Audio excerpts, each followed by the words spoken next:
యేసుక్రీస్తు నామమున మీకు శుభము కలుగును గాక. పరిశుద్ధాత్మను బట్టి దేవుడిచ్చిన ప్రత్యక్షత. యేసుక్రీస్తు ప్రభు బాప్తిజం తీసుకున్న తర్వాత ఆయన అనుసరించిన లేదా ఆయన అనుభవించిన లేదా ఆయన చేసిన కొన్ని అనుభవాల గురించి మనం మాట్లాడుకుందాం. ఆ అనుభవాలను బట్టి ప్రతి వ్యక్తి బాప్తిజం తరువాత చేయవలసిన కొన్ని పనులు, ఆ పనులను బట్టి మాత్రమే నీ విశ్వాస జీవితం అనేది ముందుకు వెళ్ళడం అనేది ఉంటుంది. చాలామంది యవనస్తులు బాప్తిజం అనేది ఒక నెగిటివ్ ఫామ్లోనే ఆలోచిస్తారు. ఏ విధంగానంటే బాప్తిజం తీసుకున్న తరువాత అపవాది శోధనలు ఇంకా పెరిగిపోతాయన్న అనుమానము, భయము వారిలో పెరుగుతూ ఉంటుంది. కానీ బాప్తిజం తరువాత చేయవలసిన కొన్ని పనులు అది చేయకపోతే ఆ విధంగా ఉంటుంది. ఒకవేళ నువ్వు బాప్తిజం పొందిన తర్వాత మన మాదిరి అయిన ఇన్స్పిరేషన్ అయిన యేసుక్రీస్తు ప్రభు ఈ భూమి మీద ఏ విధంగా అయితే ఆయన వ్యవహరించాడో ఆ విధమైన మనం వ్యవహరించగలిగితే బాప్తిజం అనేది మనకు బలం, అనుకూలమైన క్రియగా మారుతుంది. అవి ఏంటి అనంటే వాక్యానుసారంగా నేను చెప్పబోతున్న మాట, పరిశుద్ధాత్మ మనకి ఇస్తున్న ఆలోచన. ఒకటి, యేసుక్రీస్తు ప్రభు బాప్తిజం పొందుకున్న తర్వాత ఆయన ప్రార్థన చేసిండు. ఆయన లూకా సువార్త 3వ అధ్యాయం 21వ వచనం చెప్తుంది, యేసుక్రీస్తు ప్రభు బాప్తిజం తీసుకున్న తర్వాత ఆయన ప్రార్థన చేసే అనుభవంలోకి ఆయన వచ్చిండు. యేసుక్రీస్తు ప్రభు బాప్తిజం తీసుకున్న తర్వాత పరిశుద్ధాత్మక నింపబడ్డ అనుభవంలోకి వెళ్ళిన ఆయన, అది లూకా సువార్త 3వ అధ్యాయం 22వ వచనం రాయబడింది. అదేవిధంగా 3వ అనుభవం ఏంది అనంటే తండ్రి చేత సాక్ష్యం పొందుకున్నాడు యేసుక్రీస్తు ప్రభు. ఇది మత్తయి సువార్త 3వ అధ్యాయం 17వ వచనం రాయబడింది. అదేవిధంగా 4వ అనుభవం అపవాది చేత శోధింపబడుటకు ఆయన అరణ్యంలోకి కొనుక్కోబడ్డాడు ఆయన. ఇది మార్కు సువార్త 1వ అధ్యాయం 12, 13 వచనాలు, లూకా సువార్త 4వ అధ్యాయం 13వ వచనం రాయబడింది. దాని తర్వాత 5వ అనుభవం దేవదూతల చేత యేసుక్రీస్తు ప్రభు పరిచర్య చేయించుకున్న అనుభవంలోకి వచ్చింది.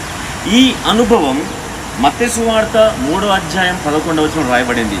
ఆ తరువాత ఉన్న అనుభవం ఆత్మ బలమును ఆయన పొందుకున్నాడు. ఇది లూకా సువార్త 4వ అధ్యాయం 14వ వచనం రాయబడింది. ఆ తరువాత ఉన్న 7వ అనుభవం అందరి చేత ఆయన ఘనత నొందెను అని అక్కడ రాయబడింది. అందరి చేత ఘనత నొందెను లూకా సువార్త 4వ అధ్యాయం 15వ వచనం రాయబడింది. యేసుక్రీస్తు ప్రభు అందరి చేత ఘనత నొందినవాడాయను అని. ఆ తరువాత 8వ అనుభవం యేసుక్రీస్తు ప్రభు బోధించడం ఆరంభించిండు. లూకా సువార్త 4వ అధ్యాయం 15వ వచనం రాయబడింది. యేసుక్రీస్తు ప్రభు బోధించడం ఆరంభించిండు. ఆ తరువాత 9వ అనుభవం యేసుక్రీస్తు ప్రభు తన గురించి తాను సాక్ష్యం చెప్పిండు. ఇది లూకా సువార్త 4వ అధ్యాయం 18వ వచనం, లూకా సువార్త 4వ అధ్యాయం 21వ వచనం ఈ వచనాల్లో రాయబడింది. ఆ తరువాత 10వ అనుభవం యేసుక్రీస్తు ప్రభు బాప్తిజం పొందిన తర్వాత చేసిన ఆయన పొందుకున్న అనుభవాల తర్వాత 10వ అనుభవం ఏంటి అని అంటే తరువాత అందరూ యేసుక్రీస్తు ప్రభు గురించి వాళ్ళు సాక్ష్యం చెప్పడం స్టార్ట్ చేసిర్రు.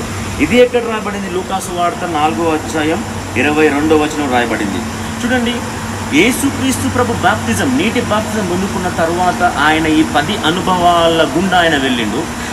ఈ 10 అనుభవాల గుండా ఆయన వెళ్ళిన తర్వాత ఆయన జీవితం 30 సంవత్సరాల క్రితం ఏ విధంగా ఉందో ఆ విధంగా ఇంకా లేదు.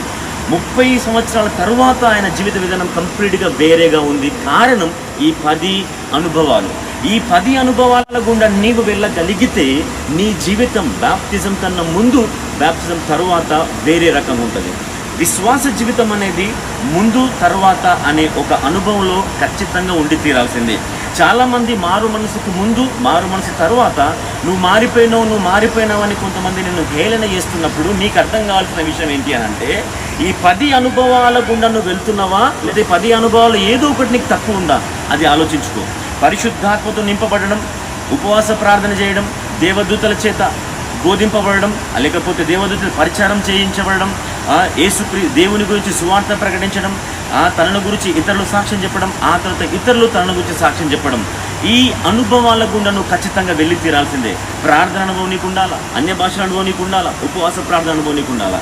ఈ అనుభవాలు నీకు బాప్తిజం అనే మారు మనస్సు అనే అనుభవం తరువాత ఈ 10 అనుభవాలను ఖచ్చితంగా అనుభవించాలా.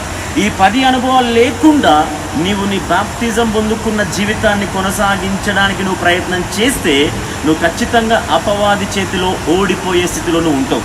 కాబట్టి అపవాది చేత నువ్వు ఓడిపోయే విధంలో ఆ స్థితిలో నువ్వు ఉండకూడదు అని అంటే బాప్తిజం పొందుకున్న తర్వాత ఈ 10 అనుభవాలు నీ జీవితంలో ఖచ్చితంగా ఉండి తీరాలా. ఈ 10 అనుభవాలు ఇతరులకు అర్థం అవ్వాలా. ఈ 10 అనుభవాలే నీ నెక్స్ట్ నువ్వు ఈ భూమిని విడిచిపెట్టేంత వరకు ఈ 10 అనుభవాల గుండా నువ్వు ఖచ్చితంగా వెళ్ళి తీరాల్సిందే సహోదరుడా, సహోదరి. కాబట్టి ఈ వీడియో ద్వారా పరిశుద్ధాత్మ మీతో మాట్లాడాలనుకున్న విషయం ఏంటి అని అంటే, యేసుక్రీస్తు ప్రభు మనకు మాదిరికరమైన జీవితం జీవించిపోయిండు ఆయన భూమిపైన. ఆ మాదిరికరమైన జీవితం ఏంటి అని అంటే ఈ 10 అనుభవాలే. ఈ 10 అనుభవాలు నువ్వు అనుసరించగలిగితే నీ జీవితం ఆర్డినరీ లైఫ్ నువ్వు జీవించలేవు. నువ్వు ఆర్డినరీ లైఫ్ బాప్తిజం పొందుకున్న తర్వాత కూడా నువ్వు అనుభవిస్తున్నావు అంటే ఈ 10 అనుభవాలు నీకు ఇంకా లేవు అని అర్థం. నీటి బాప్తిజం, పరిశుద్ధాత్మతో నింపబడడం అనే అనుభవంలోకి నువ్వు వచ్చిన తర్వాత కూడా నువ్వు ఆర్డినరీ లైఫ్ని రన్ చేస్తున్నావు, లీడ్ చేస్తున్నావు, నడిపిస్తున్నావు అని అంటే ఈ 10 అనుభవాలు నీకు లేవు అని అర్థం. కాబట్టి నేను నిన్ను ఎంకరేజ్ చేస్తున్నా, ఈ 10 అనుభవాల గుండా నువ్వు వెళ్ళాలా, అనేకులకు ఇవి అర్థం అవ్వాలా.